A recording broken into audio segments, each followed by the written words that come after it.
Hello, everybody, and welcome to Beyond the Wind, the podcast about the Kingkiller Chronicles written by Patrick Rothfuss. I am Leonard and I am accompanied by my friend Marcy. Together, we discuss a few chapters every week. Important disclaimer, this podcast contains spoilers. Hi, Marcy, how are you? What chapters are we going through today? Hi, Leo, I'm doing good. We're going today through chapter 29 and chapter 30. As well, we have some fun part in the end of the episode. And yeah, looking forward to the episode today. Both are a little bit shorter than usual, but I still think that they are both very fun episodes. Yeah, I think it will be a light-hearted episode with the fun part in the end. Mm-hmm. The first chapter that we're going through today is named The Doors of My Mind. Can you tell us what's it about? Yes, this chapter takes place after Scarby gets arrested. Kvothe opens the doors of his mind and lets him remember about his past. Questions arises, so he finally decides it's time to go to the university. What do you think about this chapter? When I read this chapter, I had a question in my mind. I bet we already talked about it, but maybe I need to talk about it again. Why do you think the Chandrian didn't kill Kvothe when they saw him? Okay, so as I remember that it was that Kvothe came to the camp and yeah, the Chandrian were sitting around the fire and then they noticed him because yeah, during the killing, Kvothe wasn't there. So he came afterwards and then Cinder noticed him and then he talks with him and he kind of plays with him like a cat plays with a mouse before he kills it. Then Haliax actually says that yeah, he shouldn't play around, just bring the boy to sleep, something like that. And he said that he just should kill him. And then I think they kind of looked to the sky and then, I don't know, they were afraid or something like that. And they said that they needed to go. And then, yeah, then they went away. So, yeah, someone came or something came towards them, I think. And that's why they hadn't enough time to kill both. Yeah, but it's really quick to kill someone, right? Like, if they really wanted to, they could have, right? I thought so too, that killing someone would be really, really quick. But maybe this in turn means that killing the Chandrian could also be very, very quick. So maybe these 2 seconds that it takes to kill Kvothe could also be the 2 seconds that they need to get away so they don't get killed. We don't know who are following him, but yeah, I also think it's strange, but I still think it makes sense. I think it just shows that they really, really are afraid. So, yeah. Yeah, they're being really careful. Killing person that are singing songs is most likely very careful. Yes.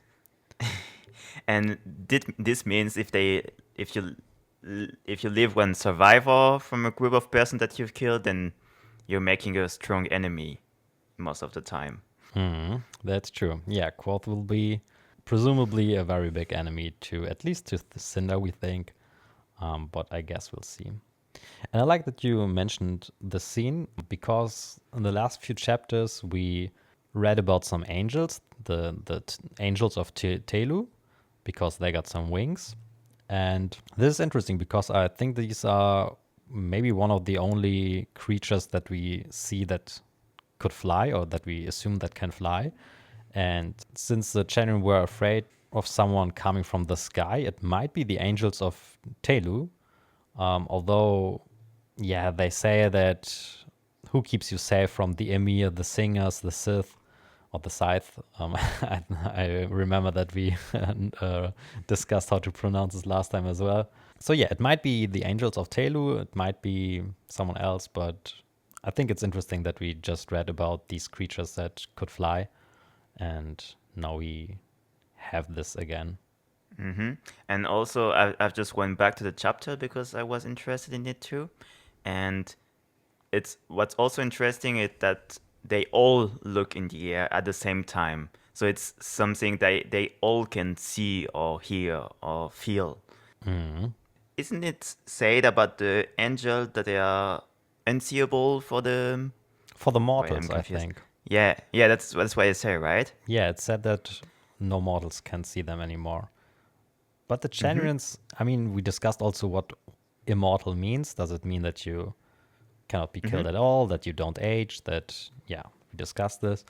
And I think I would say Genuines are immortal because, yeah, I think they can die, but they won't die just on their own. Okay, so that could be another sign for it being the angels in the sky, because it would make sense that crows cannot see them, but the Chandrian can. Ah, true. Yeah, this is actually a very good point of view because after the Genuine are leaving, it's strange that the ones that were looking for the Genuine didn't interact with Kvothe, and maybe it's because Kvothe cannot see him. I think that's a good theory we have going there. Yeah. Okay, what else do you have for this chapter? Well, I was very interested in the Be Wary of Folly again. It's a thing maybe we talked about already a few times, but I'm always very curious when we see it again. Yeah, we don't know. It might be just that, yeah, because Ben gets told the story that Quo's father knows about Lanra, and the story that we hear about, it's also that Lanra is victim to his own folly, and yeah, maybe Ben sees the potential in Quoth to go along the same path and just warns him that he should be wary of it. And the notes also say, "Remember your father's song." So we're pretty sure it's the Chandrian run, right? Yeah, I think it's the song where Lanra is victim to his own folly, and this is something that Ben warns him about. But I think it's also very interesting that these are the words that Ben chooses to leave Kvothe behind with. So yeah, it must be very important to Ben. And from this song, we already know the beginning, right? The fathers at the parties sang like the first strophe of something. Yeah, I think that when Ben writes this, he assumes that Kvothe will get to hear the whole song. So Ben doesn't know that his parents will be killed and that he will never hear the end of the song. But I think Okay. because Ben advised the parents of some facts for the song, and I think Ben probably got to hear a little bit more. Maybe not the song itself, but the text maybe. Yeah, I just read the part again with the song, and everything that's being sung in this part is thing that we already know because of the story of Scarpy. But it's the same as Scarpy said, right? Yeah, It's yeah, that's all. similar. That's already very good. Yeah. That's that they are coherent in this case. Yes, because in book 2, I know that Dana is singing a song about Lanra as well. And in that version, Lanra is the good guy and Celatos is the evil guy. And yeah, it's interesting to check the facts and see where they are similar or where they are different. Is there anything else that you'd like to discuss in this chapter? It's pretty short. Yeah, it's nothing too much that we haven't already talked about. Again, we have this line of the Genuine who keeps you safe from the Emir, the Singers, the Scythe. The Emir are the society that we now know was created by Celitors. I think that we can point out. And the Scythe, again, those are the ones protecting the Kvothe. And the singers, we still don't know. I think it's still interesting that it's written with a non-capital S. Yeah, it really sounds like it's a general singer of all kind. Yes. All right. Should we head to chapter 30? Yep. Its name, The Broken Binding, and I think this chapter has a lot of comical relief. Do you want to tell us about it? Yeah, quick summary. In this chapter, Kvothe sells his book, Rhetoric and Logic, which he got from Ben. Kvothe gets 2 talents and a receipt which allows him to buy it back within the next 20 days. I think the whole chapter is really funny. There's a lot of parts that are really aimed to be funny. The first thing is that when a shop owner has to write a receipt for Quoth to be able to get back the book, he writes not anything like a receipt, but he says, "I, by signing below, hereby attest to the fact that I can neither read nor write," because he assumes Quoth cannot read. Yeah, it's very funny that he does it.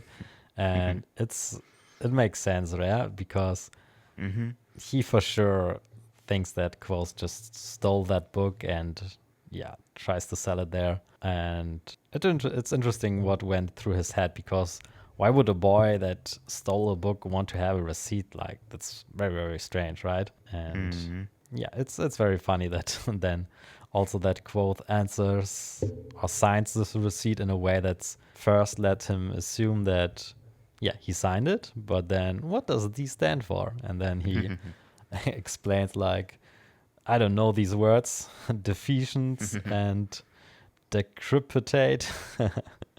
Those are, yeah, obviously some intellect words that probably not every 11-year-old boy, or I think by now he's 15, but still even a 15-year-old boy that lives on the street that would know these words. And then Quoth goes on with making a fool of the shop owner and writes the receipt himself and writes 2 silver pennies instead of 2 silver talents. Yeah, I remember also that when I read this book for the first time, I didn't notice the difference between pennies and talents in this sentence. But I think the owner should notice it. I think if you are living in this world and you're living with these currencies, then you should notice it. Yeah, to me it doesn't sound so realistic that it goes through, but whatever. And also the fact that afterwards Quoth gets to steal 3 pens and then a bottle of ink. And I'm also very curious because it seems like Quoth gets a lot of attention from the shop owner. So I'm also really surprised that he managed to steal so much well-being, so much of an attention center in this case. Yeah, it depends very much on how the store is placed, where the products are placed, and if he stole something before he talked to him, just by when he went inside, and then maybe walked around a little bit, but I don't know. Yeah, but you're right. It's probably just a comedic chapter a little bit, and yeah, the stealing fits very well there. But I really felt bad that he stole something after he gave him a few extra jots or one extra jot. I don't know, because the owner felt bad about the receipt and then yeah said, "Oh, I'm sorry for that," and he gave him extra jot. And yeah, this was after Quoth already stole something. And yeah, I was feeling bad. Also, the way Patrick Rothfuss writes it is, I think, really funny. It says, I also felt guilty about the 3 pence I'd stolen, but only for a second. And since there was no convenient way to give them back, I stole a bottle of ink before I left. Yeah, it's very funny. Yeah, I like it was very much. asking myself, maybe you did too, but with the receipt that it just signed, actually, it could be doing free money at the time. It could just ask for the book right now for the 2 silver pennies, right? Yes, I was thinking the exact same thing. Because yeah, it would totally make sense to just immediately get it back and sell the book somewhere else again. Yeah, Do you have an idea why it doesn't do it? I don't think that there's some meaning behind it that he doesn't do it. Yeah, I think it's just something that Rothfuss maybe didn't think about. I was thinking maybe that's the point where people lose their patience and just start beating the shit out of you to do it. This would And also make sense, yeah. maybe it just felt like it would be too much for him to handle. And also, maybe it doesn't get such a bad feeling if he does it like if he comes back in 2 years and like he uses the receipt and everybody's has forgotten the value of the book and so on, then it's okay that he has cheated. But in the instant time, maybe it's just too much. Yeah. Also, maybe selling the book feels a little bit like a defeat for him. And just to make him feel better, he needs this little victory where he where he tricks someone. Also, quick notice is that we have a mention of Jumpui, the city where decryption is a punishment for forgery.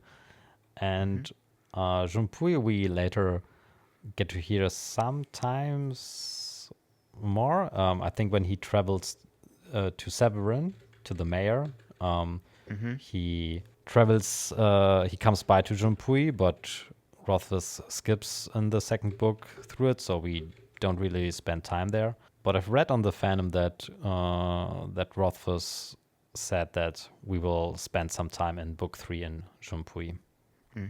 It seems to be on an island, right? If I see it right on the map. I think it's a port. I don't know if it's an island. I don't know. It's in Okay, Winters yeah, also. I have the map in my on my screen, and it seems to be an island. Okay, The island is interesting. not that big, and it's at the west of Vintas, under the small kingdoms. Okay, interesting. I don't know if it's just because some letters are similar, but I kind of imagine the city as Tokyo and maybe similar to Japan. I don't know because it seems a little bit exotic, and I don't know. It's just how I imagine it's still a big city, and I mean, if you say it's an island and it's in the east, it kind of makes sense. In my eyes, the pronunciation make it Asian, maybe more like Chinese, but I don't know so much about these languages. Yeah, but I also thought about Asia Okay, with the interesting, way it's pronounced, interesting. and it makes sense that they have a very strong culture about work ethics, what will be the case in Japan as well, as much as I know. But I don't But know. it's just assuming what defalcation mean. I'm not really sure what it is. Decryptication. No, I was talking about the third, the defalcation. Ah, It sounds like something like fails, false, fake, defalcation. I don't know. defalcation. Yeah. Yeah, for me that's it for this chapter. There isn't more thing that I highlighted. Yeah, for me too. Um, maybe yeah, we we kind of made a little bit fun in the previous chapters as well that this is the turning point. No, this is the turning point. Yeah. And yeah, I think now and we also talked about this episode that we called Quote is back.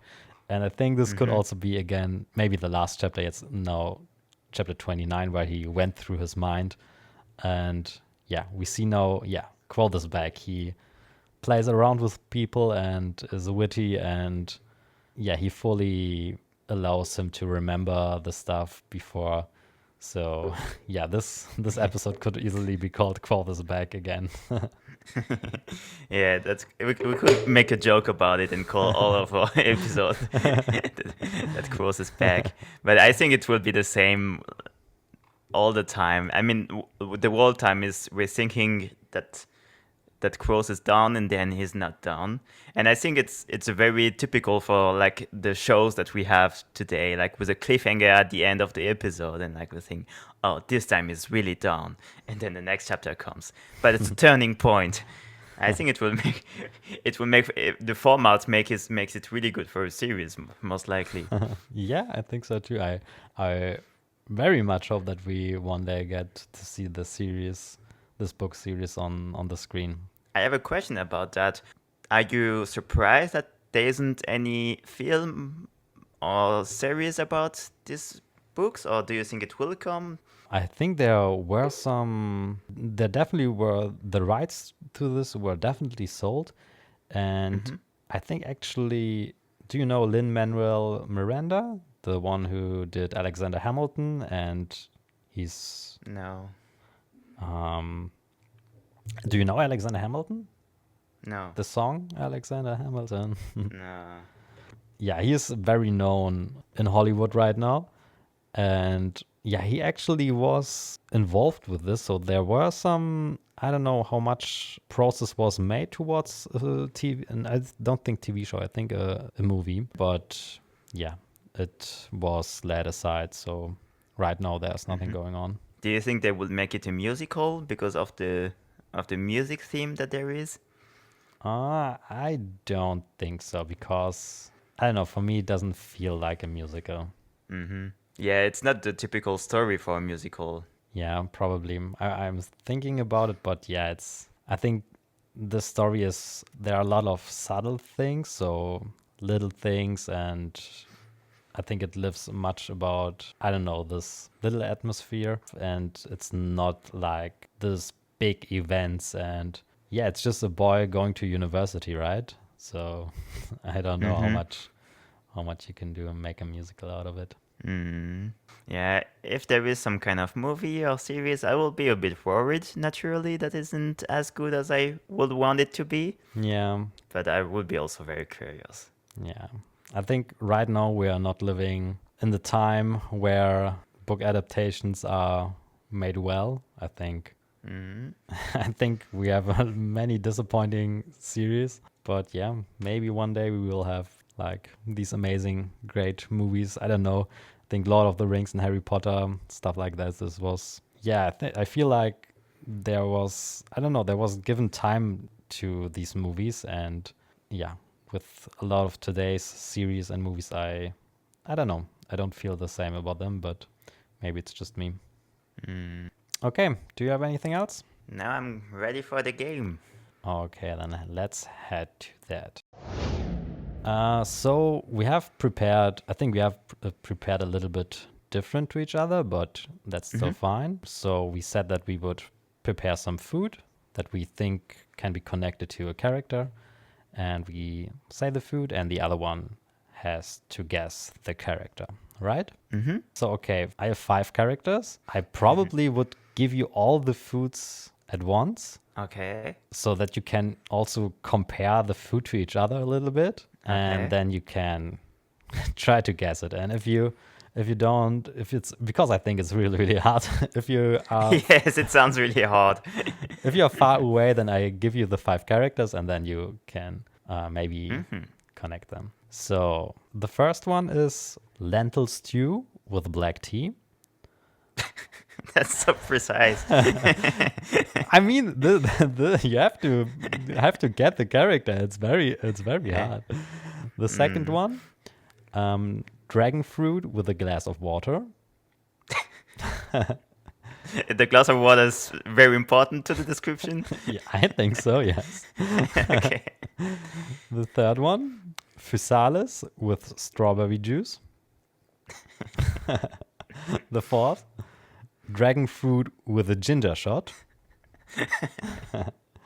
And the fifth, an onion with chamomile tea. Wow. Wow. Okay. So we have two dragon fruit. Mhm. I didn't have the occasion to try on a dragon fruit so far. Can you describe it a little bit for me? The dragon fruit is it's purple outside, and Mm-hmm. it's in the inside it's white with some black seeds. And I would say that it's fairly mild. It's yeah, nothing, not Okay. too sour, not too bitter, not too sweet. Yeah. Okay. So it looks a bit cool, but it's not that much inside. Yes. Okay. So we're looking for some characters that look like they are really interesting or really strong, but when you look inside, you see, oh, it's Yes, and one pretty of the pretty characters plain. I gave, Mhm. so I have dragon fruit with a glass of water, and So the they're other one really has, plain. and the other one has dragon fruit with the ginger shot. Okay, so that's the one has a bit of spice in it. Okay, and what were the lentils too? Lentil With stew tea. with black tea. Mm-hmm. There was chamomile. Yes, the fifth one that was an onion with chamomile tea, Mm-hmm. and Wow. then we have this was number 3, physalis with strawberry juice. Is Physalis is a fruit that's pretty sour, right? Um, Maybe you look it up and you look at a I picture. I I I know it looks. I've already eaten one, but I don't remember that well. Yeah, it's this little golden one in the Mm-hmm. I don't know, oftentimes there is still this I don't know if it's a flower, it's probably not a flower, but there's this leaves around it, right? Mm-hmm. But And is it sour? Does it taste sour? I'm also I not too I sure. Okay, but it's pretty sweet too, right? I think Oh, maybe uh, it's not about the taste for you. yeah, it's not so much about the taste for me.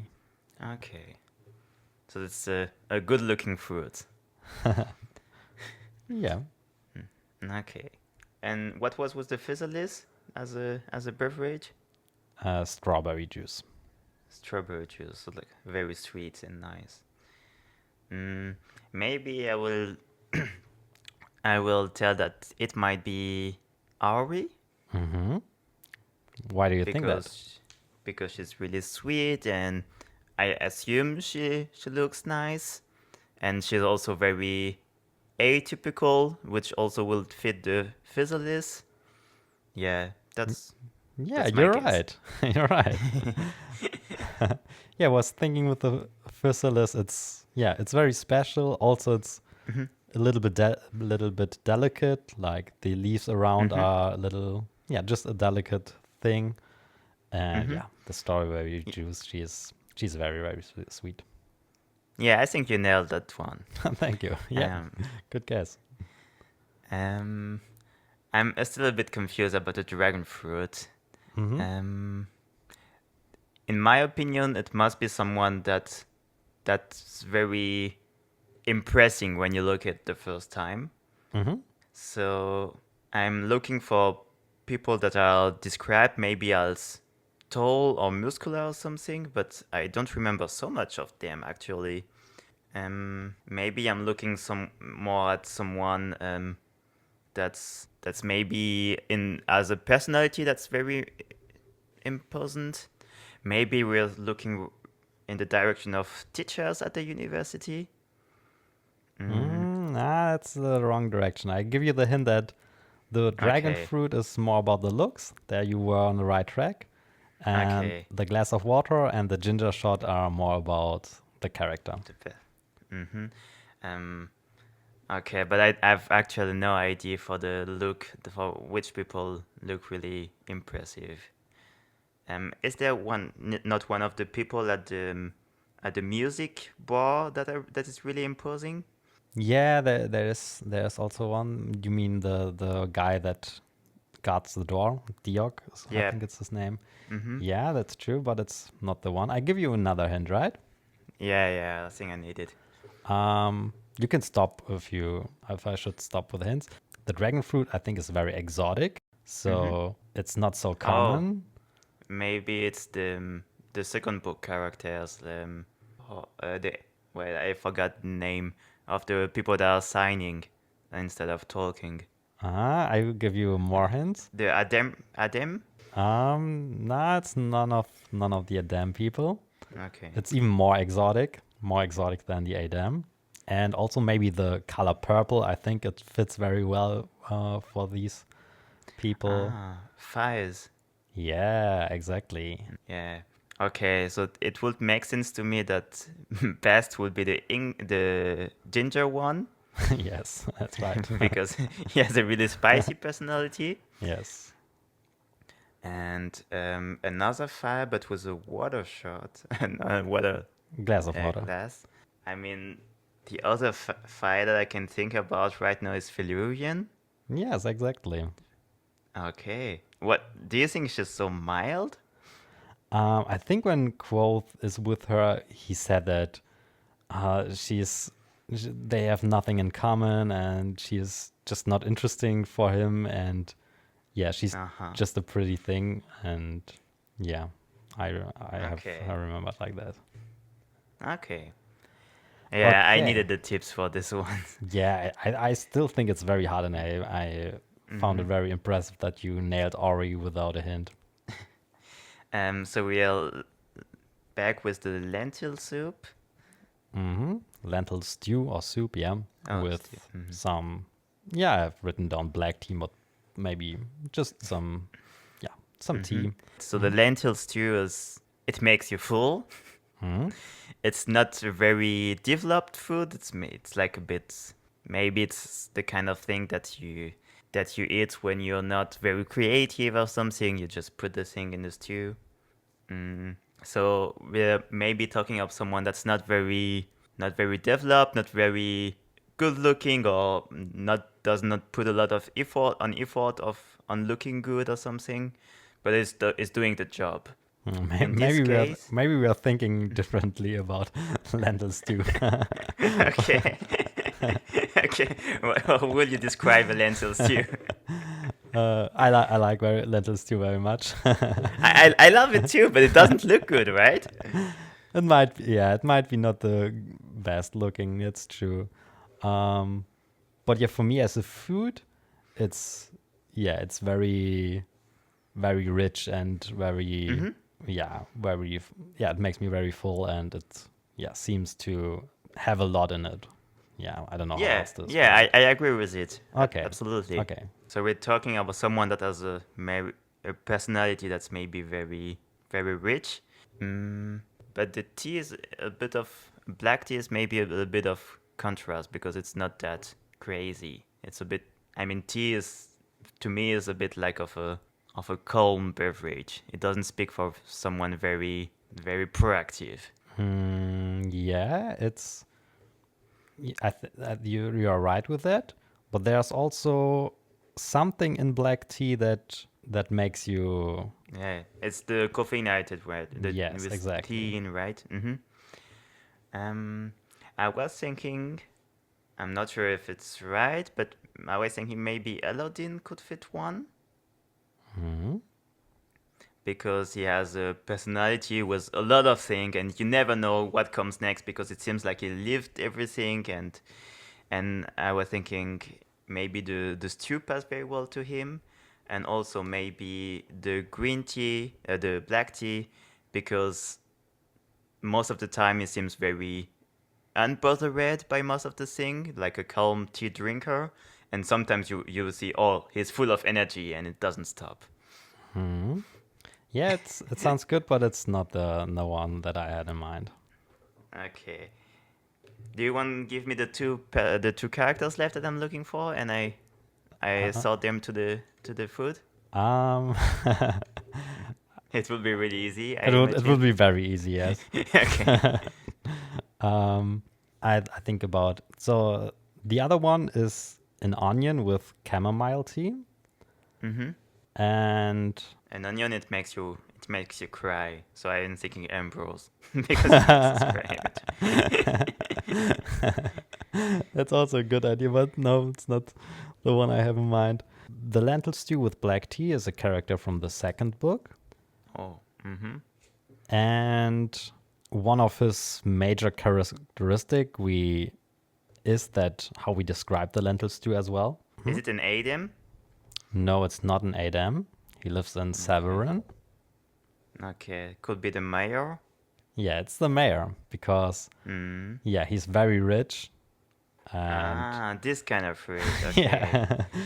yeah, I was thinking the mayor, he has he is just very rich, right? He has a lot Mm-hmm. of stuff, and he has plenty to live for. And also from the character, I like him very much. Also from a personality point, Mm-hmm. he is very very reasonable, I think. Mm-hmm. But yes, sometimes he has a little bit of a temperament, and this is maybe the caffeine from the black tea that, Mm-hmm. sometimes he gets a little bit angry or unreasonable. But in general, I think, he's a very rich and reasonable guy. And lentil stew with black tea, I think it was Mm-hmm. fitting. Yeah, this one was tough, but I think it was manageable if you find a rich connection. Hmm. Yeah, but Mm. again, this game is really, really hard. Okay, Okay, the the last last one one, is an onion. onion with chamomile tea. It's a character that we meet in the first book. Okay, and it has nothing to do that you were crying when you cut it. No, It it has nothing to do with crying. okay. Is it as it was something to do with the fact that you may stink a little bit if you eat it? Not necessarily, but I don't know, maybe. Okay. I mean, an onion also is also a very very good ingredient. Like it goes in maybe everything and make almost everything better, right? Is it your opinion too on onion? Yes. Hmm. And I think you could say that about the chapters that we have with this character. That every time this character is there, it's better that it's there. Yeah. It make me think in the direction of Quothe's friend at the university. Hmm. very few memories about all of them right now, but I will think in my head, Simon is the main one, so I was thinking about Simon. Hmm. Yeah, I think it's If a I good had to guess, guess. but it's not the one. No, it's not him. It's Okay. it's Elodin. Oh, so I was on the wrong track the whole time. Okay. Yeah. So this why I couldn't give you the last remaining characters because you Mm. already guessed Elodin for the first one. Yeah, it would Oh, be okay. immediately clear that the mayor would be the first one, Elodin the last one. But yeah, I was Mm. just thinking that Elodin has many layers, and yeah, there's a lot behind him that we maybe cannot see. Um, and also, I really like all the chapters with him and all the scenes with him. And yeah, he's a little bit crazy, but I think he still is a good guy and yeah, is well for Kvothe. Okay. To be honest, I thought the friend theory was confirmed because you didn't say Ah, anything against it. I'm So sorry. I I'm was on the sorry. wrong track. But it makes a lot of sense. Yeah. Okay, yeah. As we assumed it, this is very hard. But yeah, no, I'm ready for your food. Yeah, mine maybe you'll be better than me because you have also seen what I'm guessing, so maybe Um, it will help you. mm-hmm, The bowls that I have taken is a Carolina Reaper pepper mm-hmm. and a lemon. Okay, yeah, it it makes it makes sense what you said that about your guesses. So you said that Ambrose makes someone cry, and I think a lemon and a Carolina Reaper pepper both can make you cry, but the pepper definitely more. Um, Let me think about if I have it as a final log in. I think, of course, the Carolina pepper, it seems like because it's the hottest pepper, right? And it Yeah, seems, as far as I know. Mm. yeah, and I think Ambrose is not the baddest guy or not the worst in the story. They are, maybe the Chandrian are, or Cinder is maybe worse than Ambrose. By the looks, I think Ambrose would make sense for the pepper because I don't know, he's stylish, I guess, and Cinder I would think is a little bit more plain. And the lemon is very sour, and I think sour I maybe feel more like Ambrose than hot. Um, yeah, but lemon can also be very fairly sweet. Um, so yeah, my instinct or my first instinct was that the pepper is Ambrose, but maybe I think more the lemon is Ambrose. But one of them is Ambrose, right? Yeah, well, yeah, you're right. One of them. And is the other one a good guy or a good person, or would you say also a negative person? Or Mm. In total, it's very clear that it's a good person, mm-hmm. but it's easy to doubt. Okay, okay, then I would go with Ambrose for the pepper. Yeah, that's right. And for the Okay. reason you said. And lemon, it could be Kvothe. He can be really nice, but also a bit sour. Could also be Bast. I think Bast is also someone that we think is more on the good side, but has a sour touch to him. Yeah, maybe I would go with Kvothe. Uh-huh. I can tell you what I thought with lemon too. Hmm. Mm, I was thinking so lemon is a very positive thing that you would like to add to a lot of things, but when you do it a little bit too much, like if you're eating like a plain lemon, then it's always a tough experience, right? So I Hmm. was thinking about a character that is in total is a really good addition, but the scenes that we have with him are always tough scenes. Right now I'm thinking of Elodin, but this would be a little bit different to what I said. I think I said It that would. it's nice scenes, but it's also tough because he's a frustrating character maybe in some way. But let me think of something else. How about Dana? I think Dana is a good addition, but yeah, I don't think that a lot of Denner is that we have seen that this is a bad addition. Yeah, I think last time then I used mango to describe her. Yeah, that's true. Because she's very sweet in most of the time. Yeah. And I think also the other masters at the university don't fit too well. Is it a character from the first book? Mm-hmm. Yeah, then I will guess Elodin. Yeah, that's a good guess. I was thinking, for example, the one time he makes squirrels, he makes squirrels fall from the from Yeah. one building. So it's for me, it's a really a lemon moment because you know it's well meant, but it's really not a good moment in this time. Yeah. But actually, I think that because I have onion and you have lemon, I think it's pretty Mm-hmm. similar, right? Because we both think that's a good addition, Mm-hmm. but yeah, too much. And it's. Yeah, yeah. I think it's also a lot of the time that when we have Aladdin in the context with more people, like for example in a class and stuff, it's very good. But every time there's a scene with only Aladdin, then you know it will go bad most of the time. Yeah. Yeah, maybe that's true. Okay. Yeah, it was very, very fun. Yeah. I'm not sure we can use that again. I think it's very short lived, but it was Hmm. a good one. Yeah. Okay. Yeah, I enjoyed this episode very much again. And yeah, if you don't have anything left, then I guess we hear you next time, right? Yep. I'm looking forward to the next one. We're going to the university, Marcy. Yeah, let's go to the university. See you there. See you. Bye. Bye.